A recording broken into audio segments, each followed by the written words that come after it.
मेरे मसीह भाई बहनों, आप सभी को जय मसीह की। कैसे हैं आप सब? मेरा विश्वास है आप सब अच्छे होंगे परमेश्वर की दया से।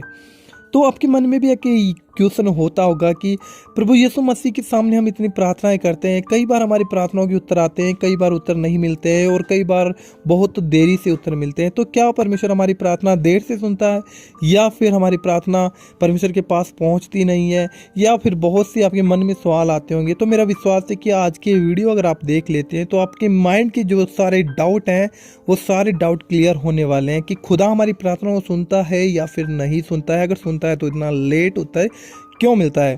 तो देखते रहना वीडियो को एंड तक। चैनल पर पहली बार आए तो चैनल को सब्सक्राइब जरूर कर लेना। परमेश्वर का वचन सुनने के लिए जरूर हमारे साथ जुड़िएगा। तो हम फाइनली बात करते हैं कि हम प्रार्थना करते हैं। प्रार्थना करने के बाद में एक तो होता है कि प्रार्थना करने के बाद में हमें बाट जोहना होता है।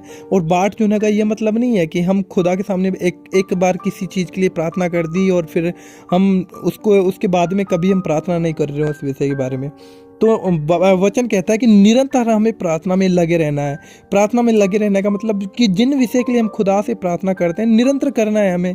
भले हमारा जवाब लेट आ रहा हो सकता है हम काफ़ी समय से प्रार्थना कर रहे हैं, काफ़ी सालों से प्रार्थना कर रहे हैं, उस विषय का हमें जवाब नहीं मिल रहा है। वो चंगाई हो सकती है, छुटकारा हो सकता है, बरकत हो सकती है, आशीष हो सकती है।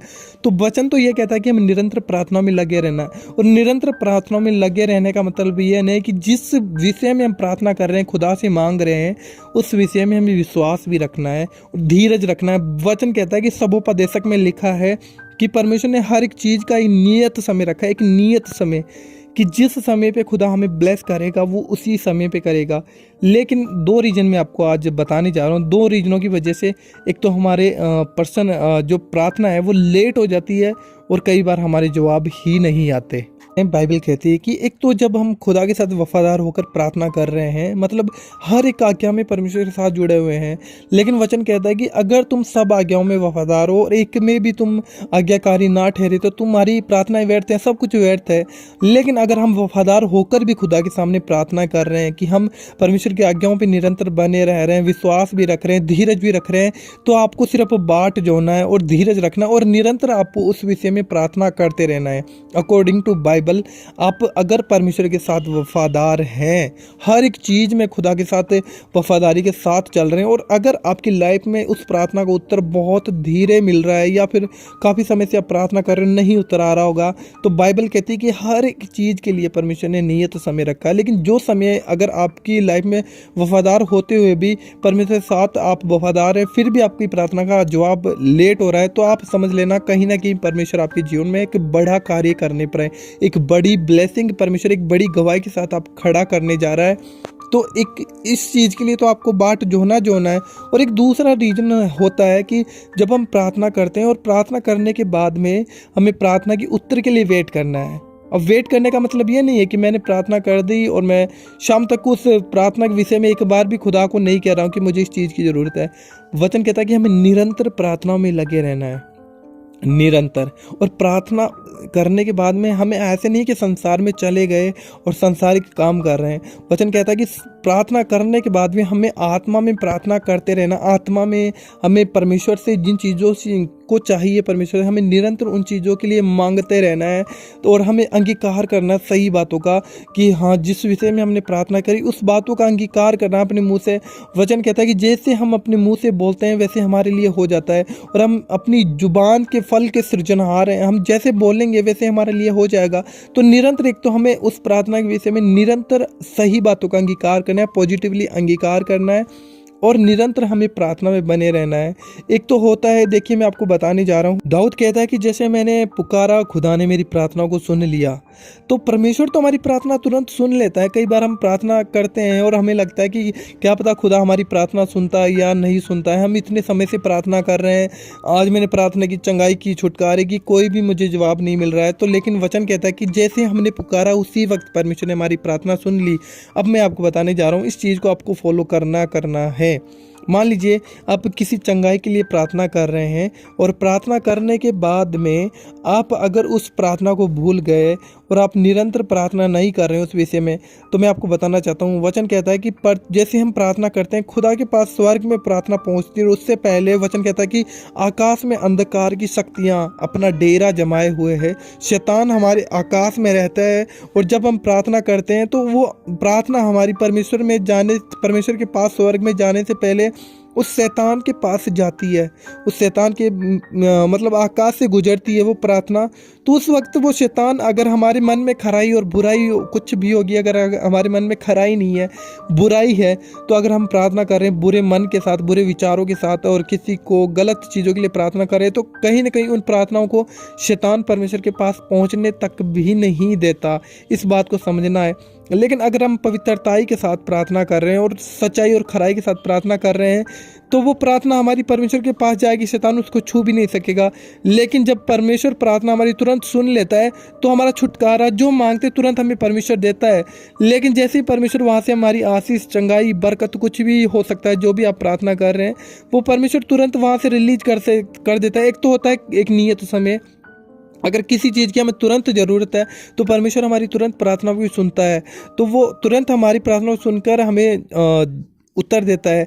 लेकिन शैतान के पास जब वो प्रार्थना को उत्तर पहुंचता है, क्योंकि आकाश में रहता है, आकाश से गुजर के प्रार्थना जाती है और आकाश के अंदर से ही आती है, तो उस वक्त उस प्रार्थना को हमारी शैतान पकड़ लेता है बीच में, और वो एक विश्वासी के जीवन में आकर देखता है कि क्या इस विश्वासी ने जिस विषय में प्रार्थना की, क्या ये निरंतर अभी भी उस विषय में मतलब अंगीकार कर रहा है, या अभी भी इसका विश्वास है कि क्या इसने जो प्रार्थना की उसके लिए होने वाला है। तो वो शैतान उस विश्वासी के जीवन में आकर देखता है कि क्या इसने मतलब ऐसी गलती तो नहीं की कि प्रार्थना करने के बाद में मुंह से गलत अंगीकार कर रहा हो सकता है लड़ाई झगड़ा कर रहा हो, गाली निकाल रहा हो, कुछ भी हो सकता है। अगर मैंने चंगाई के लिए प्रार्थना करी और मैं मुंह से बाद में अंगीकार कर रहा हूँ प्रार्थना करने के बाद, मैं तो अभी ठीक ही नहीं हुआ, तो जो परमेश्वर हमें चंगाई देने को होता है, शैतान उसे पकड़ लेता है। इसलिए वचन कहता है कि हमें शैतान से अपनी आशीषों को छीनना होता है, हमारी चंगाई को छीनना होता है, बरकत को छीनना होता है। शैतान जकड़ लेता है जब परमेश्वर हमारे जवाब को देता है, तो हमें क्या करना होता है, उस शैतान से छीनना होता है। छीना कैसे जाता है, हमें निरंतर विश्वास में रहकर। शैतान हमारी ब्लेसिंग को, परीक्षा के साथ हमारी ब्लेसिंग भी आती है, ध्यान रखना इस बात के लिए। तो शैतान आता है, परख के देखता है वो कि क्या इस विश्वासी ने निरंतर जो ये प्रार्थना की इसमें निरंतर लगा हुआ है, या फिर इसका विश्वास टूट गया। अगर हम प्रार्थना करने के बाद में गलत अंगीकार करें, मुंह से गलत बोल रहे हैं, मुंह से गलत बोल रहे हैं, किसी को गाली गलौज कर रहे हैं, मन में बुराई रख रहे हैं, लड़ाई झगड़ा कर रहे हैं, क्लेश कर रहे हैं, और हम सोच रहे हैं कि हमारी प्रार्थना का जवाब आ जाएगा, तो कहीं ना कहीं समझ लेना कि शैतान ने हमारी प्रार्थना के उत्तर को रोक लिया, हमें मिल ही नहीं सकती, क्योंकि हमारे कर्मों के अनुसार ही खुदा हमें ब्लेस करता है। अगर आप हमारे प्रार्थना करने के बाद में मुंह से गलत अंगीकार करें, तो शैतान कभी भी आपकी लाइफ में जो चीज़ें आप मांग रहे हैं खुदा से, कभी भी आपके जीवन में नहीं होने देगा। लेकिन अगर आप निरंतर प्रार्थना करने के बाद में विश्वास योग्य हैं और पॉजिटिवली आप इसी बात को अंगीकार कर रहे हैं कि मैंने जो प्रार्थना मांगा खुदा ने मुझे दे दिया, आप विश्वास योग्य हैं, आप कुड़कुड़ा रहे नहीं हैं, आप गलत अंगीकार नहीं कर रहे हैं, आप किसी से लड़ाई झगड़ा नहीं कर रहे हैं, आप किसी से क्लेश नहीं कर रहे हैं, कुछ भी खुदा की आज्ञाओं के विरुद्ध आप कुछ भी नहीं कर रहे हैं, तो शैतान आएगा, वो आपकी प्रार्थना के उत्तर को जकड़ेगा। लेकिन वो आएगा, वो देखेगा कि ये विश्वासी विश्वास योग्य है, मैं इसकी प्रार्थना के उत्तर नहीं रोक सकता, और शैतान तुरंत हमारी प्रार्थना जो हमने खुदा से की है वो उत्तर हमारे जीवन में छोड़ के जाता है खुद।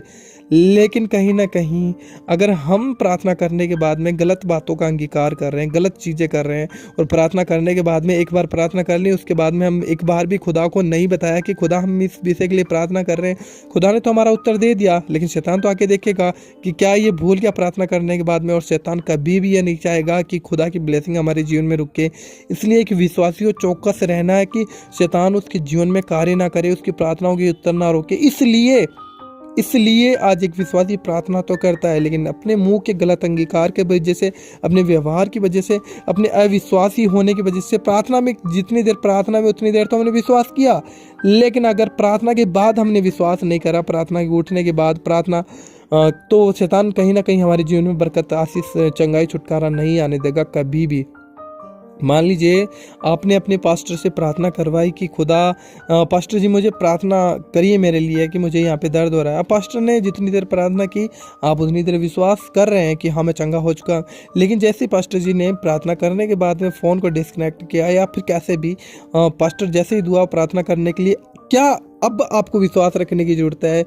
अब प्रार्थना करवाने के बाद में आपको विश्वास में दृढ़ होना है कि शैतान आपके जीवन में कार्य ना करे। लेकिन अगर मुंह से गलत अंगीकार कर दिया कि भाई प्रार्थना करवा ली फिर भी ये नहीं हुआ, तो शैतान कभी भी वो छुटकारा हमारे जीवन में नहीं आने देगा।